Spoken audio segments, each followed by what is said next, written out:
Welcome to Season 3 of the SoundStage Audiophile Podcast. Last year, host Jorden Guth got a crash course in the fundamentals of hi-fi from enthusiasts, journalists, manufacturers, and music industry professionals alike. Those lessons will continue, but this year, Jorden will also get a history lesson from the legends who were there from the giddy-up and who made hi-fi what it is today. So with that out of the way, here's Jorden and this week's guest. Hello and welcome to the SoundStage Audiophile Podcast. Today we have Jason Thorpe and Doug Schneider with us, two of the three SoundStage writers that have just gotten back from the Warsaw, Poland Audio Video Show 2024. Welcome, guys. Hey, Jorden. Afternoon. Pleasure to be here. Yeah, thanks for joining us. So you guys are fresh off flights from Warsaw, Poland. And I wanted to get you guys on and kind of like talk us through this show a little bit. What did you guys see and what did you find really stood out? So I think the best way of doing this, maybe let's do it kind of as it flowed from your point of view. So what was it like? What was it like even getting there and kind of getting started? Yeah, I can start with that. So the show was held the 25th to the 27th. So Friday to... of October. Of October. So Friday to Sunday, and of our recording right now of last week, but that'll be a couple weeks ago by the time this goes live. And we got there on the Wednesday. Pretty nice tired. You have to fly overnight, leave Tuesday from Toronto. Matt Bonaccio was the other writer there. I met Jason and Matt there. Matt drove up from Syracuse. Jason lives in Toronto. Then we all flew straight to Warsaw and got there mid-afternoon and hung out for the rest of the day. Then we had Thursday off, except for Matt. Matt went to Ferrum Audio for kind of a tour of their facilities and whatnot. Then we had the show Friday. I didn't realize Ferrum was in Warsaw or that close. Yeah, and we didn't go because Jason and I had been there before. Oh, cool. So we just let Matt go. And they showed him all kinds of DACs and headphone amps and things they make and forthcoming items and whatnot. Cool. I'd like to stress at this point just how unpleasant jet lag is when you top over the 60 years of age mark. The first day is you just when you arrive there, you get your hotel room, and then you just try to just stay awake and make it until it's time to go to bed. It's quite punishing, especially going east. When you go west, it's kind of nice, but when you go east, it's the tough one.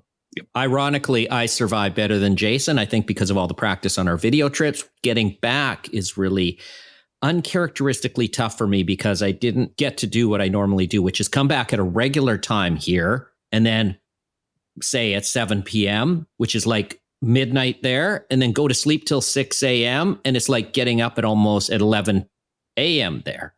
Yeah. Okay. Instead, I had a long layover in Toronto and I didn't get home till 3 a.m. Oh, no. Did you drive to Toronto or did you fly? No, I flew. And then basically what happened is that was like getting to bed at 8 a.m. their time. I'm all messed up right now. Yeah, that was your mistake for sure. Yeah. What made me happy this time was I'm 2 years older than Matt's father. Oh shit! Yeah, I know. It's disconcerting to find that out.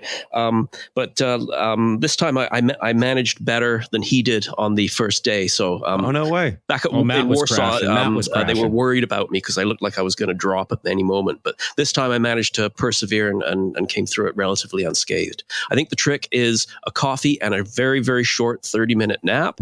When you get there, and in the other order, and then it gets you through ready for the next day. So let's get to the show. When so Thursday was the first day of the show.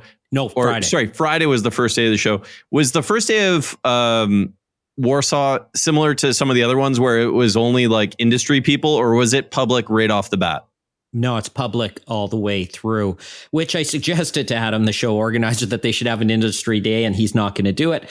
And so what that meant, it's at 3 locations. It's at the National Stadium there. It's at the Radisson Sobieski Hotel, and then they're at the Golden Tulip Hotel, a smaller number of exhibits. So 3 exhibits, and the stadium is quite far away from the hotels. Okay. And what that meant was, because there's no industry day, you do not want to hit the stadium when there are the most consumers. It is beyond crowded. A lot of exhibits there. So we hit the stadium on Friday to avoid consumers. No industry day. And then we're back at the 2 hotels, which are getting corner to each other. Well, yeah, not quite across, the way, more like 800 meters from each other. So you can go back and forth pretty quickly. And that's where we spent Saturday and Sunday. And like, do they split them up? Is the location indicative of the type of company or the products, or is it just random? Yes and no. The stadium is primarily all rooms with some exhibits in the hallway, and there's only headphones. The headphones only display at the stadium, but you can get a mix of hi-fi component at the stadium, but only headphones at the stadium. The headphones aren't elsewhere. So they have what's called the headphone zone there. And then the Golden Tulip Hotel, the smaller of the two hotel locations, only has very large rooms, really. Gotcha. So a limited number. So the very large rooms are kind of on the main floor. And then the Radisson Sobieski Hotel has not many large rooms, but dozens of small rooms. And you tend to get the brand new hi-fi companies, but also some existing ones. And it's pretty much all hi-fi there. How does a company like... I'm going to throw out CAF or Dali or whatever. How do they display in there if they have both headphones and speakers and stuff like that? Do they split them up into separate displays? Well, generally the headphone display at this show is distributors, and Ferrum Audio was the only. So Dali didn't really display their headphones. They were more there for their speakers, but they got to start picking and choosing how they would do that. If they really wanted to display their headphones, they would have to have, probably the wisest idea would be a headphone booth in the headphone zone, and then also room to display the speakers. So the stadium tends to be a bit more corporate. Yeah, a bit more. Whereas you have the smaller companies, and it's because I guess the rooms are more affordable at the Sobieski. Mm-hmm. And just to kind of get a sense, compared to last year, are we talking like similar size? Are we talking like a larger scale even still? No, he's been sold out for years. He really doesn't have room to expand. Yeah, it's sold out in those locations. He's only got so much space in each location. That's why he has 3 locations. And he's filled it for every year since I've been there, since 2016. I mean, that's really impressive. And he's talking about a potential way he might be able to expand, but right now that's not guaranteed. So in terms of traffic, in terms of exhibitors, it's always basically the same as it's been for several years, which is a lot of people and a lot of exhibitors. Now, between the two of you, let's start with Jason. Like, was there any standout products that you saw day one that you were like, wow, this is impressive, or this is unique or different than other? Well, Jason can't see my photos right now, but I'm gonna list off the way we went, and maybe Jason can jump up and say some comments, and then I'll say some comments. So we're at the stadium, and the first room we went to was the Canton room with the new Marantz 10 series components, and Jason wrote about that on our SoundStageGlobal.com coverage. Jason? Yeah, that was a pleasant way to sort of ease into it. A big pair of Canton speakers with fairly large scale, well designed, or sounded like they were well designed, and very beautifully put together speakers being run off an extremely elegant integrated amplifier that's got internal lighting and copper chassis. It was a beautiful system, well put together, scaled nicely in a medium-sized room, and they played some of the music I asked for, which is always nice. And that was that integrated amplifier I was talking about was the new 10 series from Marantz, and they had the 10 series streamer, and also what else was there? Oh, SACD player. Yeah, from 10 series, and they were doing final tweaking to the high frequencies via dials on the back of the speakers to see what they thought sounded best in that room when we were there. But when you arrive on we were there, we got into that room before the show actually started, before they were actually letting in showgoers, because, we have the sort of press passes, so we could sort of circumvent the security people. Oh, nice. And so you walk in, and they've just been setting this stuff up the night before, probably never used those speakers with that amp before, and they're still, monkeying around trying to optimize the system. So it's and they're interested in our input too. They were very curious as to what we thought sounded, which settings sounded the best. And then the next room we went into was a distributor for both. I think it was distributor, Griffin Audio and Wilson Audio, because they had a whole bunch of Griffin components there, electronics, and then they had a pair of Wilson Audio, the Watt Puppy speakers, which is the brand new 50th anniversary speaker. And it sounded good. Rune Skov was there demoing, and like they had a good sound last year through different set of Wilson speakers and Griffin electronics. It sounded really good. I like the fact that he commits to vinyl at these shows. They've got the Griffin has a well, not new now, but they have a fairly recently new very high end turntable, cartridge, and phono stage, and they were using that to really good effect at the show.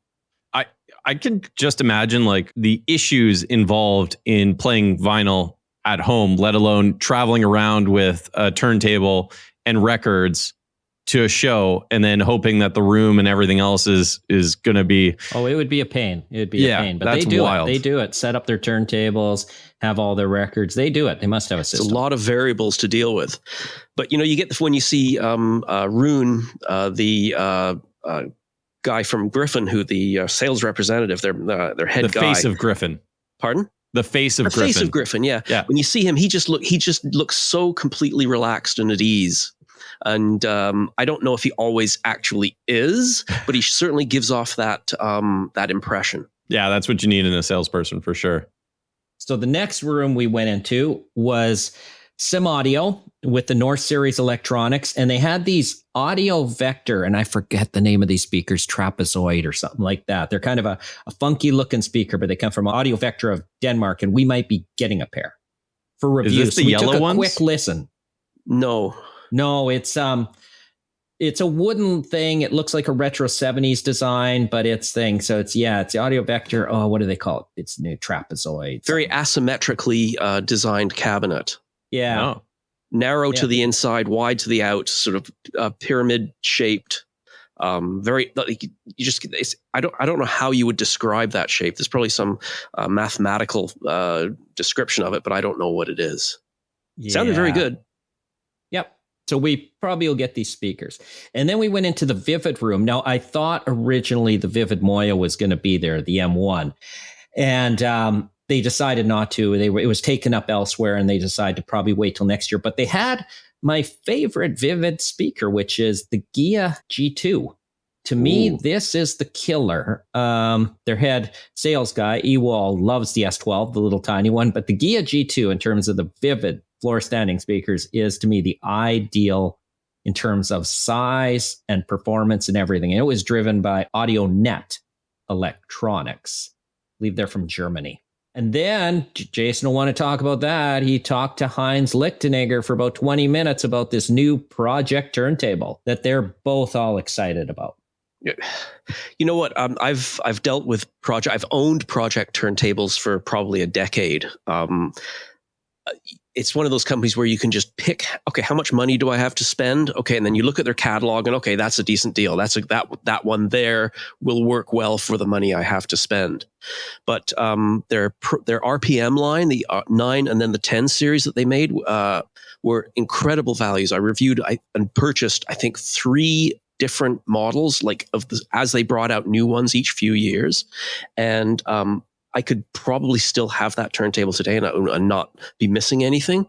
So this year, Heinz brought out a new signature version. It's their first top-line signature version turntable, and I think probably about 5 years.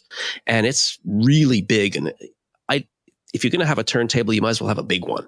It's their flagship, right? This thing? Yeah, and it takes up a lot of space. It's all chrome and black and polished and everything, and tall. I'll be honest, and wide. I think it's a little bit tacky, but maybe it'll look nicer set up in your room. It's a little 100% bit gaudy. It was tacky, but it's extravagant. You're saying extravagant wrong. It's a gingerbread house. It's a wedding cake. Yes. This is the signature 12.2. Yeah. Okay. Yeah, I'm looking at the photos of it right now. This thing is massive. There's a lot of it. And Heinz gave me the lowdown on it, some of the information, some of the design features. But the way I left it was, I'm going to measure my rack at home. If it's big enough, let's do a review. And he seems good with that. Make sure your foundation is strong enough to support the weight of this thing too, because I'm sure it's probably about 100 pounds. It is pretty much. There you go. Actually, funny you should mention that. This is something that I talked with Doug about for a number of times. I actually even wrote an editorial about it. When I was designing a new rack for my basement listening room, which is on a slab, one of the things I was considering doing is cutting 3 circles, holes in the slab, sinking sonotubes down, and running concrete down and then building on that triangular foundation. No way. Yeah, I have a friend who's a real estate agent, and he begged me not to do it. This will not improve the house value. No, it will not. So I kind of relented. That would have been fun. I think it would have been great. Certainly wouldn't vibrate. Would it vibrate at whatever the resonant frequency of the earth is? Yeah, it would have worked better than a lot of these foolish stands that people pay and don't really take care of the vibrations. So the next thing, that one was more me, and that was the Devialet room. Now, lots of controversy about Devialet these days, because if you Google the European news, depending who you talk to and where you read, Devialet is in a lot of financial problem. Has a lot of financial problems. And I wrote an article that Devialet's history has been confusing and mysterious and many other things, because this bizarre company started around 2010. A couple years later, they had the D Premier amplifier, which was this Class A, Class D hybrid, an idea that people had, not Class D necessarily, but the mixing of two amplifier topologies that they kind of figured out how to make work. And they made this revolutionary thing because it was this all-in-one integrated amplifier. And it really was setting the hi-fi world on fire. And Devialet itself got all excited, and they had these big headquarters in Paris, and they're running more like a tech company than an audio company. And suddenly they had hundreds of employees, and they came out with a speaker, the Phantom, and they decided to ditch all their distributors and create boutique stores like they were Bose and all this stuff. And the big question was, where the hell is all this money coming from to employ all these people and this sort of thing? Because can they really sell that much? Anyway, I wrote a whole article on it. But suffice it to say, if you read the European press these days, there's some issues at Devialet, and they're trying to do a literal reboot with an amplifier called Astra, which is a lot like the D Premier was in terms of one amplifier model. They've got kind of a jazzed up version, this opera version of it, but it's one amplifier model called Astra. It's an integrated amplifier, so meaning it has a DAC, it has a phono stage, it has their special amp tech, and it's 16 to 20,000 euros, depending which version you get in Europe. And they're trying to reboot the company with it, get back to basics. I think the most important fact for me about that is it's completely covered in gold leaf. Well, that's the upscale version. You know, so if we want to talk, extravagant, I think that's right up there. Yeah, if it were me, okay, somebody gives me one of them, I'll take the gold leaf one just because of the cost. I were buying one of them, I'd get the standard gray one because it looks better, or light bronze, they call it. I mean, it looks pretty cool. I'm looking at it right now. Yeah, when I think of Devialet, the speakers that I think of, are the Phantom 2s, the smaller ones. Yeah, the Phantoms. They got a whole bunch of Phantom, gold Phantom, silver Phantom. But it was that in itself, that came out a couple years after the D Premier amp. And that in itself was some audiophiles crapped on it, but we're having a talk about it there. Anybody who knows audio knows that was a pretty killer product because they went and did things that nobody had done in a loudspeaker. Well, and I remember, I think we were walking down New York somewhere.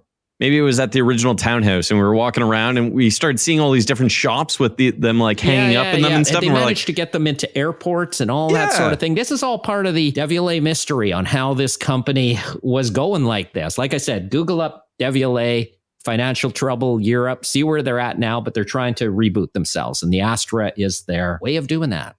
And it is a really cool product. Oh yeah, and there's merit to it. Will they be able to rekindle the magic? I don't know. Yeah, I love the look of it. I think it looks absolutely fantastic. But yeah, I hope so. It's not. Is it available yet, or is this like a pre-order product? It's available right now. Okay, cool. Who's going to get it in for review? I don't know. We'll see if they send it to probably maybe Gordon Brockhouse. It's kind of a Simplify product. Could go to one of the Simplify writers. Who knows? Could go to me because I'm the one who dealt with the original D Premier. So we'll see if they're even going to send one. But it's pretty light. They can ship it easily. I'll tell you that. Okay. So after Devialet, where are we going to next? Okay. So there's a section of the stadium that has, we discovered this a few years ago when Sonus Faber was displaying the AIDA. They have these giant rooms that are asymmetrically shaped, meaning the walls aren't parallel, that sound really, really good. Like, I mean, really good. Better than probably any display rooms of any show in the world. And that's because they're broadcast recording rooms, because the stadium has soccer games and all that type of thing. So they've acoustically designed these several rooms, which we nicknamed Super System Alley. System Alley. And there was 3 rooms there. And Jason wrote about this, probably our most controversial article. And we said, let's go into each room and let's see how these super systems did. Because in the first room was the new Sonus Faber Suprema, driven for probably the first time ever by non-Macintosh electronics, because their sister company is Macintosh. They drove them with Class A electronics. The next room had the Magico M7s, which are about half the price of the Suprema. Suprema is $750 for the whole shebang. The M7's $375. And they had a mixture of stuff from DCS, Audio Research, and other things I can't see in the pictures right now, but they were, I think Audio Research was in the Wilson room. Oh, geez. I screwed that one up totally. I got to head to the Wilson room. In the Magical room were these Pilium electronics. They come from Greece, these massive black amplifiers. That's right. Sorry for messing that up. I think everything was from Pilium pretty much, right, Jason? I think so. Yes. And then the next room, they had in the Magical room, they had a MSB Cascade DAC, a super expensive I think it's important DAC. to note that the amplifiers, I believe, were more expensive than the speakers.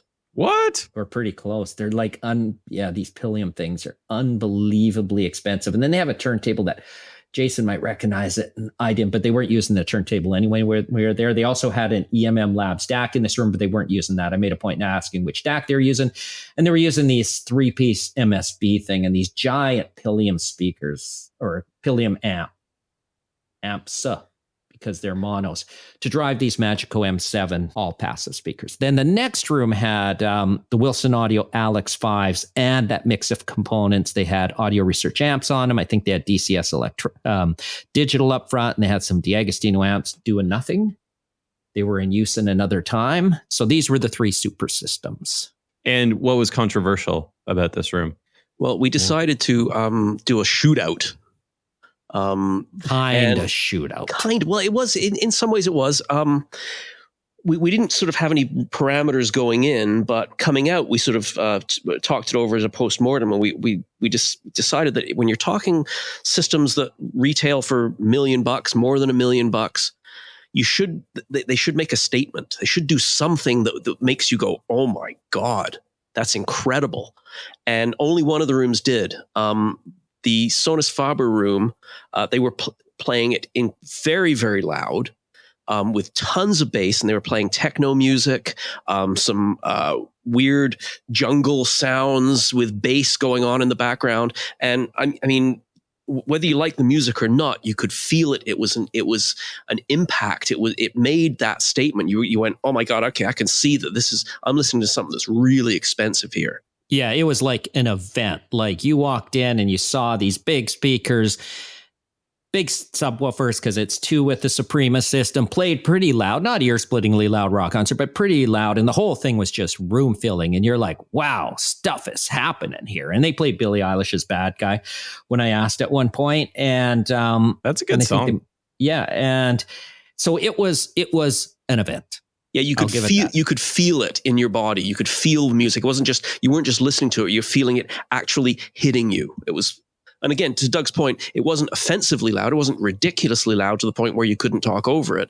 But it was a lot of woofer, a lot of cones moving a lot of air and doing it very well. And I think somebody walking into that room would go, wow, that was impressive. And the speakers were the most expensive because they're like $750,000. But the Class A amps they were using, while not cheap, were probably the least expensive out of the 3 rooms. That's my guess. Maybe not the Wilson room, but pretty close. Certainly a lot cheaper than the Pilium stuff. Yeah. So, and you mentioned the bass and the Supremas because they have the 2 subs. Do you think that was what really kind of set them apart for that extra? Probably helped. Yeah. Probably helped. I think it was the level that they were willing to play them at. And I think we'll get into that a bit more when we talk about the other 2 rooms, because so next we went into the magical rooms. You had this, it was all very black. And it was weird walking in because you see these kind of black imposing speakers and these black amps, but it sounded like a little stereo. What? And not room filling at all. You describe it, Jason. You had the words for it. Well, the distributor was playing music at a very low level. Not very low like whisper, but just kind of moderate. Yeah, lower than I listen at home. And Yeah. I live in a townhouse with neighbors on either side. So he's playing it at a very low volume. What I consider for show exhibitions, I consider it a very low volume. And he was playing music that didn't really do anything. He would explain before each piece what the song was and what it meant to him and how important this music was to him.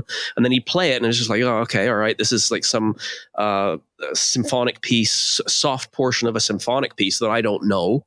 And when I go to these shows, I take my laptop in with me and I write in the room while I'm in there. I don't so much take notes as I just try and write the story, so it's mostly done when I leave.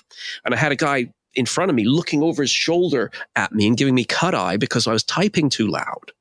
Oh, interesting. In the Sonus Faber room, you wouldn't have been able to hear the keys, put it that way. Interesting. The loudest noise in the room is me typing. And again, once you're playing at volumes like that, it doesn't sound like a big speaker. It sounds like you could have a much, much smaller speaker there doing exactly the same thing. And so what are you listening for?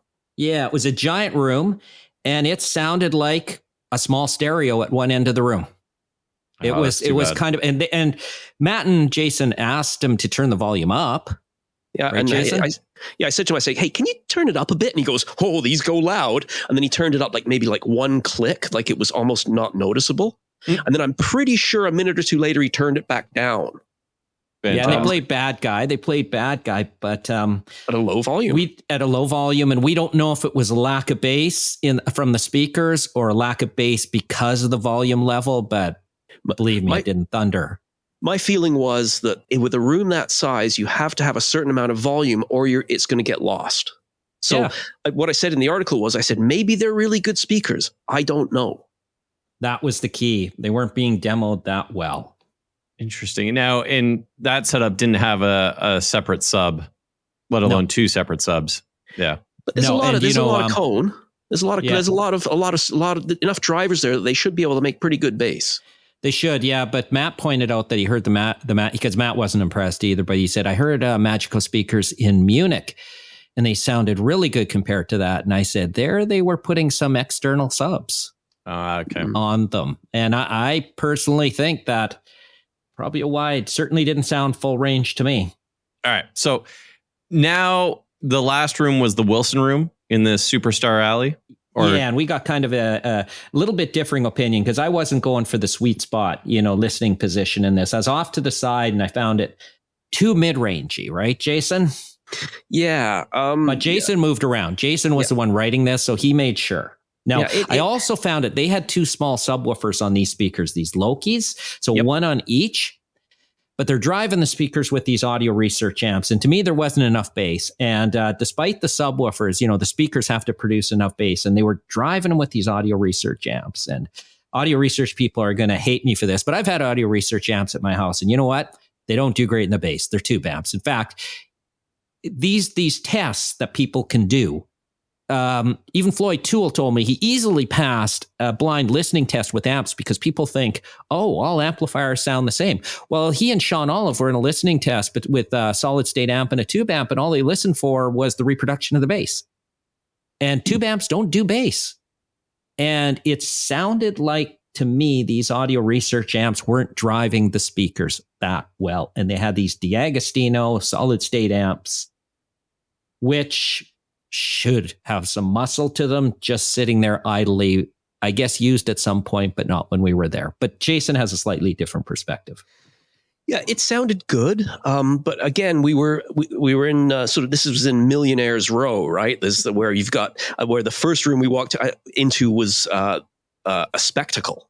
Are you not entertained? That sort of spectacle. And I was always conscious that maybe we were being, we'd had our standards sort of changed by that one room. So we listened for quite a while. The Sonus Faber, which was the shock and awe spectacle. Yeah. But I think that they were going for different things. In these two rooms, they were trying to show you how wonderfully these speakers imaged, how they reproduce acoustic instruments and voices in perfect positioning. But you don't need a giant speaker. You don't need a $375,000 speaker. You don't need a $130,000 speaker to do that. You can do those things with a set of small monitors. So it seems to me that they were trying to show how these speakers do something that pretty much any speaker can do. Interesting. Whereas Sonus Faber, they said, we're going to show you something that very few speakers can do. Yeah, let me play. Well, this is also something when it comes to ultra high priced audio. It reminds me of like 12 years ago, I was watching a show on this condo in London that was selling for 30 million pounds. And it was like this big condo that overlooked, the river and that sort of thing. It's a big giant condo, and they're showing there the bathrooms. And I'm looking and I'm thinking, for 30 million pounds, I want something that I can't get at home. Like, this is about the same size as my home. The bathrooms are nice. I could remodel and stuff. But for 30 million pounds, I want zero gravity. I want a TV that wraps around the room. I want something that doesn't do what everything else does. And that's what I think when they want to promote these super systems. It's not all about just playing loud, but you got to give some shock and awe and say, whoa, this system is doing something. And that's exactly what they did in Sonus Faber. They gave some shock and awe. Yeah. For $1 million, you want sparks to shoot out your butt. That's it. Jason's used that term. And I think some of these exhibitors have to rethink their exhibits. Their products might not be bad at all. In fact, the Wilson, I would put the Wilson system second in that one. That big dark magical Pilium thing, like this thing should, light the place on fire. Now, do you think if you went to the Sonus Faber room last, that you would have had different impressions on the other two? Like, is it simply order of operations? Do you think that could play a role in it? I was conscious of that, Jorden. I was really wondering if we'd sort of done ourselves a disservice, but we didn't know. Obviously, yeah. But if we just went in order, that was a very good question. But I think that we would have been still been underwhelmed by the experiences in the other two rooms. Okay.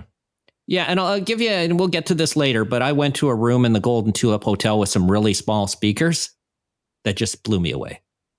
It was every bit impressive as the Sonus Faber. But let's say it's a missed opportunity, and I think this is a message to all exhibitors, not just these. If you're going to do curated demos of your stuff and have timed demos, you better be really adept at demoing. Like, it's like Jason and I say, hey, let's do timed demos and bore everybody to death with 3 minutes of what this Rush song means to him and 3 minutes of what the Tragically Hip song, then play a few seconds. Just play the music and let it fly and see if you impress people or not. Yeah. If the music can't stand up for itself, no amount of talking is of any benefit. And it's this isn't to single out I've had these demos all the time where somebody sits there and yammers on about why this song means so much to them. Just play the damn song and let's see if I'm impressed, because you play a wicked song like St. Vincent's Los Angeles, right? I didn't have to explain that really to Martin in the Dutch and Dutch room. And he's like, wow, this is an amazing song. And I'm like, yeah. I didn't have to tell him for 3 minutes why it's amazing. Okay, so Jason, any final thoughts on Millionaire's Row before we skip on to the next round? Not really. The only thing is, the two rooms that weren't as impressive, I heard a number of rooms that were smaller with, systems that cost, $4,000, $5,000 that cost less than the cables in those other two rooms, and were much more impressed. And again, I don't know whether it's whether it's the equipment in the room or just the way they demo it. I'm leaning towards the latter, but it could be the former. It's hard to tell. I can't say I heard any systems that cheap that impressed me as much. So I'm not going to go that far. Like I said, we'll get to the one from Dyne Audio, which was considerably cheaper. That was super impressive, but it wasn't that cheap. The one with the Aurelia design speakers. You didn't hear. Yeah, you can talk about that. Yeah, later. Yeah. You were really impressed by that. I was and again, a set of stand mount two ways. One with its design. I don't remember the name of the distributor, but they were designed by the same person who did Aurelia. A speaker with 3 tweeters in the middle, hooked up with a waveguide. In a waveguide, so that they sort of do a wave launch instead of just a point source image. I own a pair of those Aurelias. I bought them, And the designer's working with another company now, and he's making a stand mount version of it, and it sounded fantastic. And he was running they were 3,000 euros, and he was running them off a Audio Flight integrated amp that's probably maybe another 3,000, and it sounded unbelievably good. I declared it the bargain of the show. Oh, yeah. No way. Yeah, that was at the Radisson. All right, so with the super expensive stuff out of the way, let's take a quick break, and then when we get back, we'll leave the stadium, and you can kind of guide us through. Can I just say one thing in the stadium that was the craziest ass thing we saw? What were those gold planar headphones or something, Jason? Oh yeah, some kind of planar magnetic headphones that I didn't even get the price. They just had some ridiculous number. Matt and Jason heard, and they sounded wicked. But go to Matt's article on the headphones on, because to drive them, they had a full size stereo amplifier that you would normally drive speakers with. Okay, I was like, what do they got this preamp, amp, and CD player for? Oh, that's for the headphones. It's a full size amplifier to drive. No shit. So that was the final thing we looked at the stadium. Very cool. All right. So let's take a break now, and when we get back, we'll jump into the other spaces and start going through some of the other products.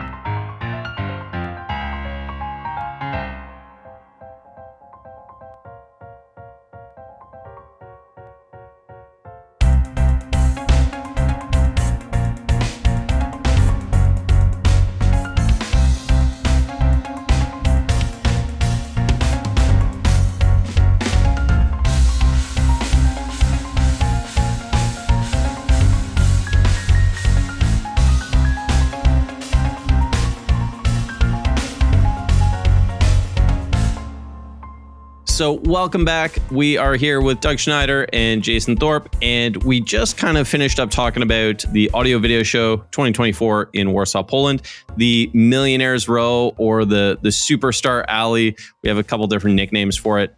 And I guess to kind of start off this segment, before we start going into some of the other rooms and the other buildings, a question that kind of got brought up was, is this oligarch audio? Is this like super expensive high-end stuff?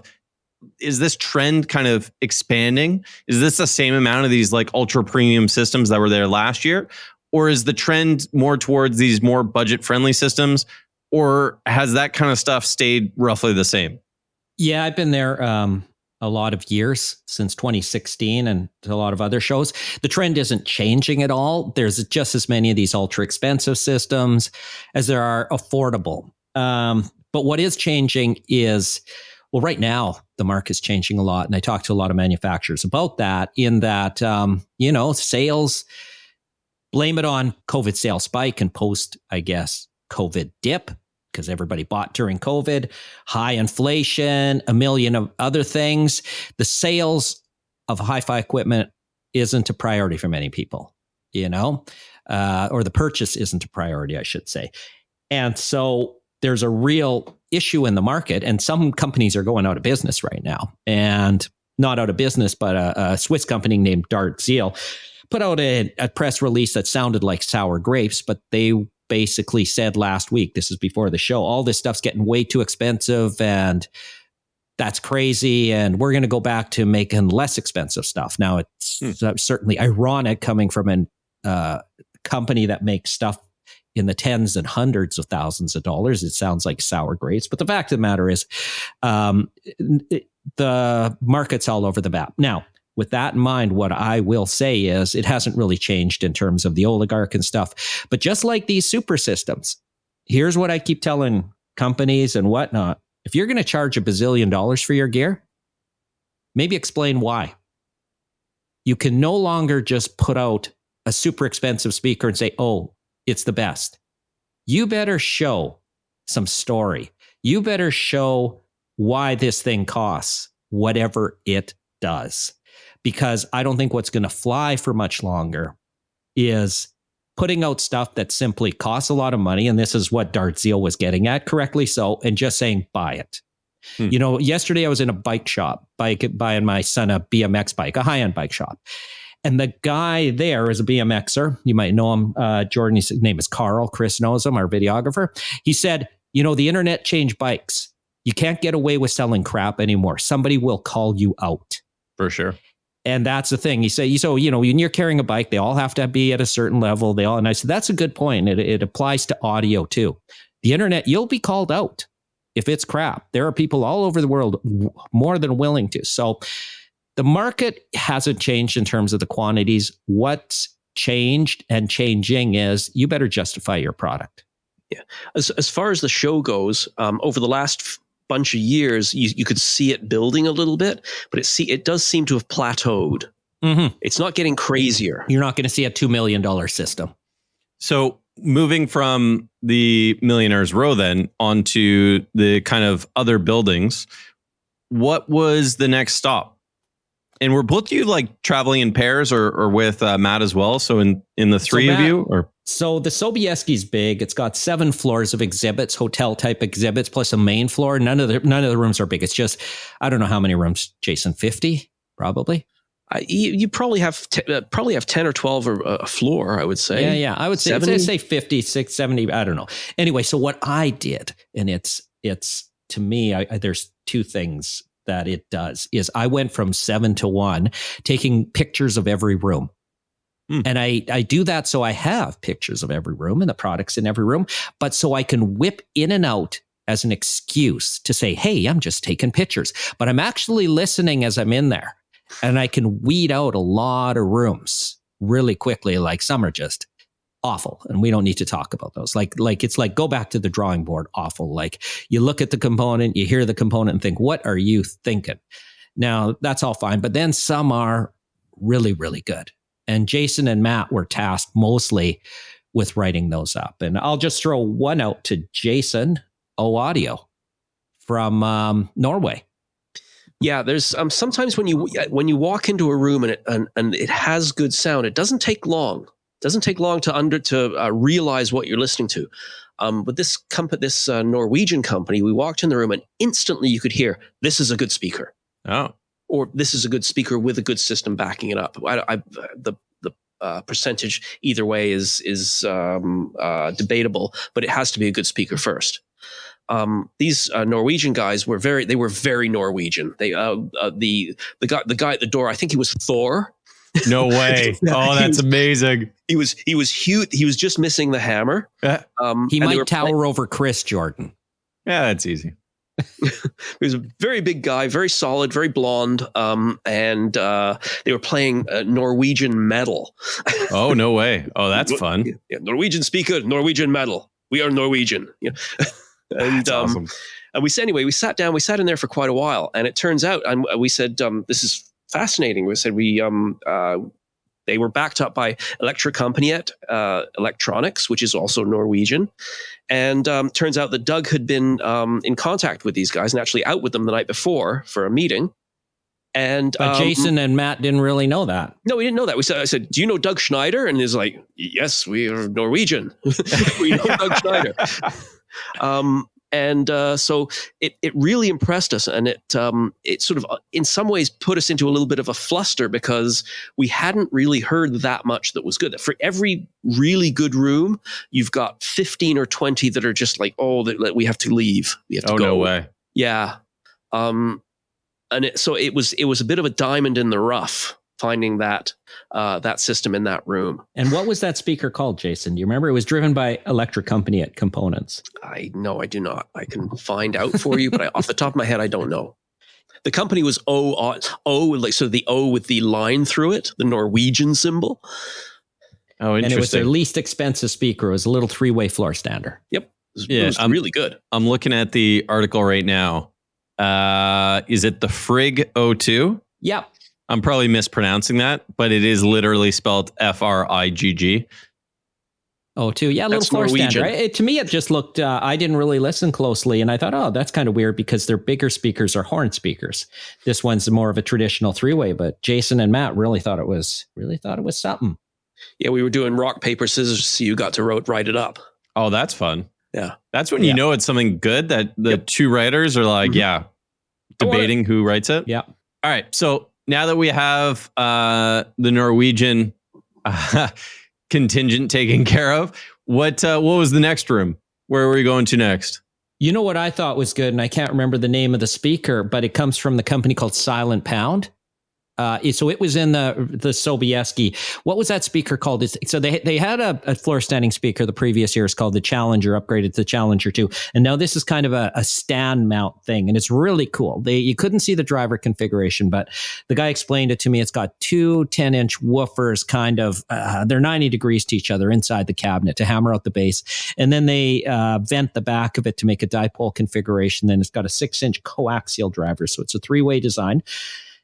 And damn, this thing sounded good. They were hammering out some bass, good clear mid-range, sounded good in the room. I know Jason heard it too.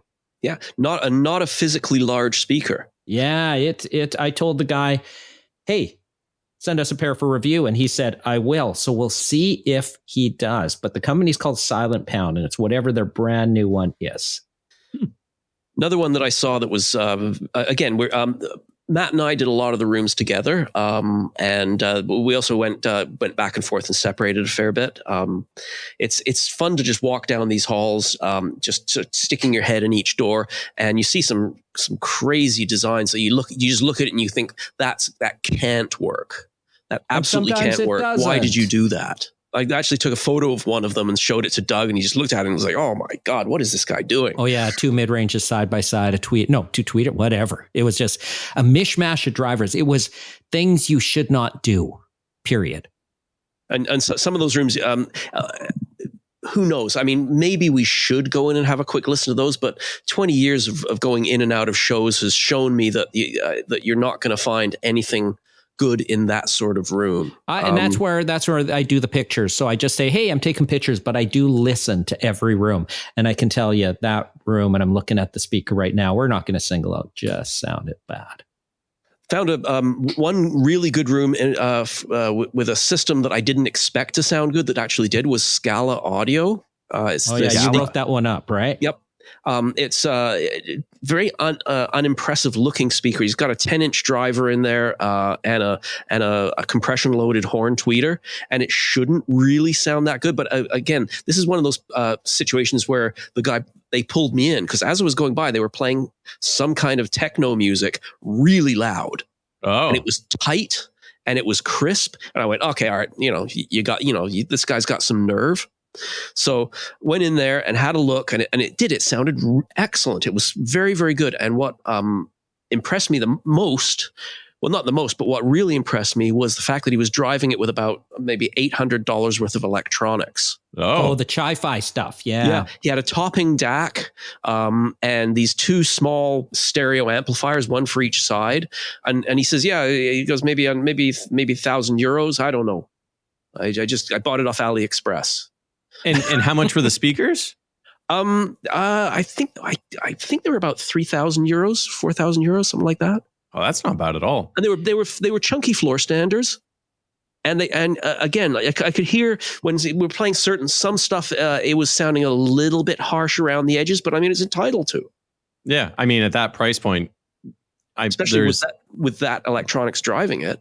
So yeah, and when I was photographing, great. As I was whipping through that room, I remember listening. I thought, geez, those don't look like much, but they had, I think, a waveguide and then a mid-range woofer, right, Jason? I'm like, Those sound actually really good. Really good. And again, from a company that one of many companies that comes out of that region that you'll never hear of in North America because it's just not going to get on a plane and get over here. How many companies did you recognize from previous years of these smaller companies? Is every year like a revolving door of new companies coming in, or do you see some of these smaller companies stick around for the long term? Little of both. So I would say 2/3 of them are similar each year, maybe 60%. And then you get 20% that are brand new. Okay. And then you get 20% that are there still, and you don't know how. Because you would think they would be gone. You're like, like the Embrace Distortion guy, that's a tough sell. He's making electronics that have high distortion or something. We listen and it's like, and then the logo is Embrace Distortion. And that's a hard sell, you know? I mean, somebody might pick it up and be like, yeah. Same with photography. There's a trend right now, and I don't know if it's just wedding photography, but there's this trend where it's out of focus images. Oh, great. Yeah. And it's like, yeah, embrace the out of focus. And you're like, what are you doing? No, that's called a mistake. Exactly. Embrace the mistake. Anyways, all right. So that was just my aside. A room that, and Jason can comment more because as I was whipping through, the Bryston room, Jason. I thought that one actually, they had these, and they did a really smart thing. They had these little Bryston speakers, these little 3-way stand mounts on really tall stands, like 36 inches tall at least. So they kind of shot over everybody's head, so you didn't get that speaker too low and in the front room. What did you think of that, Jason? Yeah, maybe go all misty, a little bit of Canada brought over to Poland. Like, bless your soul. I wanted to give the guy a hug. I didn't listen very long in there. It might have been the music they were playing at that time, but it didn't really strike me as a magnificent sounding room. It sounded very good, but it was early in the day, and we were sort of like when you throw the little one back because you're hoping to catch a big one. Yeah. It was in that kind of mode at that time. Probably should have gone back and had a listen, but it sounded good. And as Doug said, he had the speakers up high, which makes sense because majority of people that walk in these rooms are standing. Yeah, you're not going to have everyone sitting down, especially in the sweet spot, right? So, yep. Like catching the big one. That was later in the day on Saturday. I forced Matt and Jason to go over, and they didn't bring their stuff to write about. But I went over to the Golden Tulip, which has a small number of big rooms. And they had, for example, Estalon with the big extreme loudspeakers, which Jason wrote up last year and was basically the same demo this year. AccuPhase electronics, crystal cabling, sounded outstanding. But right next door was the Dyne Audio room. Oh, and they let's had hear Dyne Audio stuff. We're talking giant room, like a good third larger, maybe even at least a third larger, 50% larger than those big rooms in the stadium. But they had 2 Dyne Audio speakers. One was called the Contour Legacy, a passive design, a little moderate floor stander that sells for €12,000, I think, per pair. I'd say that's a small floor stander. Small floor stander, limited edition, 1,000 pairs, and supposedly 1,000 pairs are already sold out to dealers, not to customers, but is a limited edition. And it sounded amazing. But then they also played the Confidence 20A active stand mount speakers, which is a 2-way design. The Legacy is a passive 3-way design with 2 woofers. So mid-range woofer and tweeter. And like Matt put it, he had heard these in Germany. That's where they debuted them. The Confidence 20A, he's like, oh, that's like adding 3 subwoofers on. Well, This is a 2-way design. A fairly big stand mount, but the amplifier modules are in the stand, which is really clever. So it's a fully integrated active design, no streaming. And these came on, and this was like the holy shit moment of the show. Like, unlike that Magico system, which sounded like a giant system playing small in a big room, this was a small system playing huge in a huge room. They were mind-blowing, and they're going to be out in the first quarter of next year, and they're going to be, I think, €20,000 per pair. So that's speakers with built-in amplification, and they were wicked. What do you think, Jason? I thought it was really good too. The room was physically too big for them. It's like gymnasium size. Yeah. But I think what Doug is doing is extrapolating their. If they were in a slightly smaller room, it would have been insane. The fact that they could do what they were doing in that giant room was incredibly impressive. They sounded far bigger than you would ever imagine that they would. And Doug, that's the passive one. That's a limited edition. I'm sure they're going to have a non-limited edition of that as well, for significantly less. I don't know. This is all they talk. They introduced this Contour Legacy, and I don't know. So if all of them are already kind of spoken for at the dealer level, chances of getting them in for review? Non-existent. But the 20As, the Confidence 20A has yet to be released. And I've already wrote them and said, hey, you got to send us a pair of those. Yeah. I suspect that with the tooling that they've done for the limited edition one, the Legacy, I would imagine they're going to be doing more with that platform.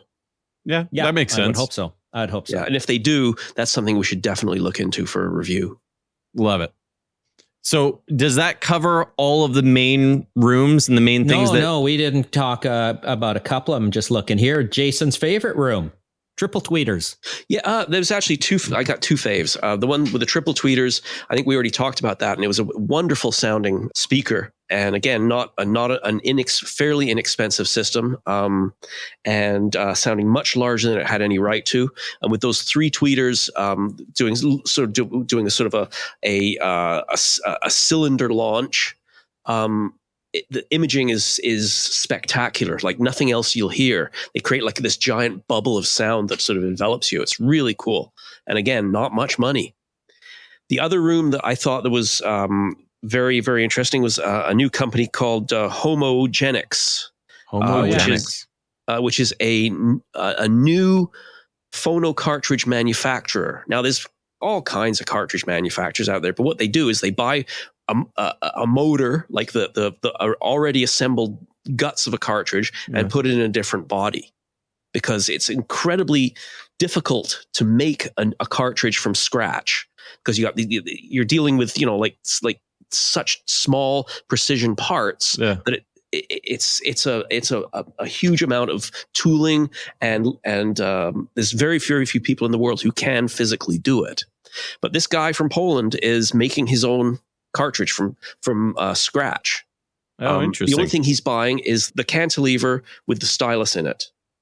And the rest of it he's doing himself. He's winding his own coils, building his own bodies from 500-year-old Stradivarius cedar. What? And getting these sort of Hellraiser cube type structures built to go on the outside of it. It's a very impressive, and the room sounded fantastic. And I'm going to ask for one of those cartridges for review. Yeah, that's neat. And actually, this comes up to another question. If you folks were to consider all of the stuff that you heard, what would you say the mix between vinyl, CD versus streaming versus hard drive, or let's say computer? Like, what would those percentages be for the rooms that you guys walked into? I'd say 80% streaming, 80 to 90% streaming. You think that high? Because I was going to actually say, you know what, there was quite a lot of vinyl playing. Not considering the number of rooms there were. Yeah, I guess you're right. Let me bring up a controversial room. Not that it's that controversial, but I thought it sounded great, and Jason and Matt said it sounded awful. But we were in it in different times, and it could have been what they were playing too. So it was the one with the ATC speakers, SCM 50s, I think, Jason, right? And when I was in there, they were playing the Chain on vinyl, really loud, and it sounded really good, and it had Lima acoustics electronics. And Jason and Matt went in later, said, nope. It was one of those rooms where we walked in and kind of walked back out again, and just kind of looked at each other and went like, what? One of our UK writer, Jonathan Gorse, he loves ATCs. So we were a little bit sort of confused. And Doug, it's quite reassuring knowing that you went in there, heard music that you knew, and that it sounded good. And this can also be part of the whole thing, where, you pass judgment on these things, and it can be the musical selections. Now I'll bring up one. I was really happy. He was happy. The Dutch and Dutch room. So the 8C, which has been out for many years now, and they made a point of showing it at the Sobieski. So this is an active speaker. So you got two speakers. They made a point of showing their $14 network switch. Oh, no way. Love it. Yes. Oh, yes. They made a point of showing that because they believe the whole network switch thing is load of BS, and no power conditioner, no power strip or anything. And Martin, who was one of the founders of the company, just let us play what we wanted. He's great with that when it comes to demoing. Well, he believes that, people should be into music and stuff. It's like, what do you want to hear? And that to me is how you're going to impress people. And also, if you can cherry pick a few recordings if you want, demo and show that. But I learned long ago, you show people a couple familiar songs that sound good, and then you say, what do you want to hear? because they are not going to be less necessarily enamored by your music. Or in our case, we want to hear specific things and say, how does it sound? So we played St. Vincent's Los Angeles. We played Tragically Hip song, long time running, which actually sent a guy out of the room because we were playing him pretty loud. And he came in the room and he said, can you guys turn that down? And Martin's like, what? This is a song it wasn't ear splitting. It's like, it's a heavy vocal. And he's like, you want to play it close to lifelike levels. And the guy left the room, said he was going to come back. It Good was riddance. Realistic. Yep. But that's kind of nice to see, because that's ultimately what's going to sell one of these systems. Not if you listen to their cherry picked. But the guy who left the room is probably not going to buy one. He might have came back and listened at a lower level. That's up to him.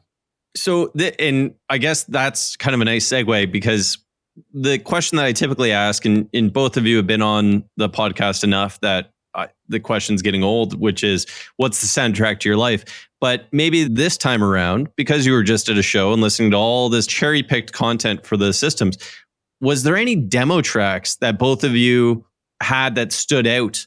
Anything that you immediately were like, oh, I'm adding this to my playlist, or I'm going to go explore this artist further, or anything like that you got from the show? I will give a listen again to In the Dutch and Dutch Room, their sales manager. What was the name of that band he was recommending, Jason? Submotion Orchestra. Submotion Orchestra. That's the band. So I'm going to give that one a try. Otherwise, I didn't hear anything, though Martin told me that in Dutch and Dutch that he's putting the St. Vincent Los Angeles on his playlist to demo now, because he's like, wow, this is amazing. So I got him turned on to one, but I can't think of another demo track I really loved. Can you, Jason? Nope. Oh, no. It was, what stands out is the lack of good music. But I will, just a small anecdote, musical anecdote. They had, every year they have a musical guest, like, to come and who talk. One year it was Jean-Michel Jarre, who came in and demoed his forthcoming album for us. It was released that day. Speakers. Wasn't forthcoming. Pardon? It was released that day. Oh, yeah. And it was wild. That was kind it was in a big pair of Wilson speakers. Guy just sat down, put the album on, played it like 110 dB, the whole thing. Sat between the speakers looking at everyone. Yeah, like, what do you think of my new album? And in Munich, they had Al Di Meola was there. He was sort of walking around and talking to people. And in this one, they had a gentleman by the name of Trey Gunn, who's he's a bassist who he played for about 10 years with King Crimson, and I'm a huge King Crimson fan. But because he was up there on Friday and we had to go to the stadium on Friday, I missed him. Oh no! So I was speaking to Adam, the organizer, Adam, and I said to him, I told him I was really unhappy that I missed him, and he says, "Oh, he's playing in Warsaw tonight. Do you want to go see him?" No way! I'm like, yeah. So and Matt, I said, Matt's never been to a rock concert before, so so he gave us 2 tickets, and we went to see him, and it was an interesting night. Some odd sort of fusiony progressive stuff, but well worth seeing. Very happy I got to see it, and that was the sort of the end of our show. I mean, that's a great way to end it. That was fantastic. Oh, that's super cool. Yeah, and I will say something, although we make the Warsaw show sound boring in terms of music, and to be honest, it was, in the terms of selections and stuff like that, it's got the best vibe, I think, of any show, 100%. Doesn't it, Jason? Like, I mean, Montreal used to have the best vibe back in the day. Downtown Montreal, springtime, tons going on there. It's Warsaw that's got the vibe now. People get along. We went to this giant dinner with press that Adam took us to. Companies are there, like the Ferrum guys and that sort of thing. The whole thing is a fun vibe. It is. I'd almost recommend this show over Munich for a lot of people. You see all kinds of great gear from all over the world and a lot from Poland, but it's got the vibe. It really is good.